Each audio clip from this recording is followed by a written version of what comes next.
Welcome back to my channel. So for today's video, luto tayo ng sisig bangos. Ating bangos ay walang asin po yan o ready to cook na po ang ating boneless bangos. Mga mare yan na boneless ko ng ating bangos, ipiprito natin siya. At ayan, pagkatapos niyan, ayan, usok-usok pang ating bangos. Ating mga sangkap, meron tayong malaking sibuyas, meron tayong oyster sauce, lemon, bell pepper at dahon ng sibuyas. Syempre, meron din tayo Japanese mayo. So, ayan guys, ang ating mga sangkap, ayan, halos 1/4 kilo sibuyas. Ayan, at hihiwain muna natin ang ating mga sangkap. Ayan, mga mare. Ayan ang aking bangos. So, yan, kamayin na natin para mas mabilis. At nahiwa na nga natin ang malaking sibuyas, dahon ng sibuyas, bell pepper, ayan o, himay-himay na susan, sarap kainin. Mga mare, marunong na rin po akong mag-bon. Ginisagisa na natin ang ating malaking sibuyas. Napakabango po niya kasi siya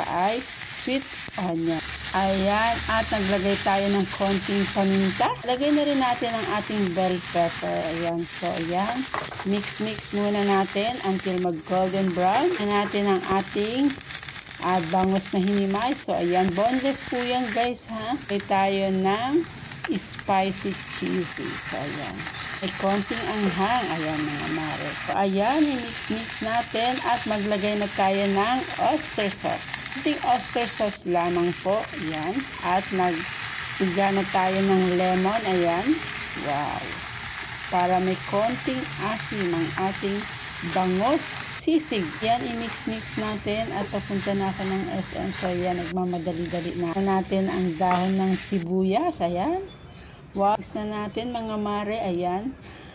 At maglalagay na tayo dyan ng ceiling green. Hindi ko napakita sa ipo yan sa aking tanim, ang ceiling green. Wow. Ayan. Meron na tayong Japanese mayo. Wow, napakasarap po niyan, kaya lang very expensive. Ang tayo kay bossing. So, ayan. Wow, sarap niyan mga mare. Simpleng ulam. Ayan ang ating ceiling green.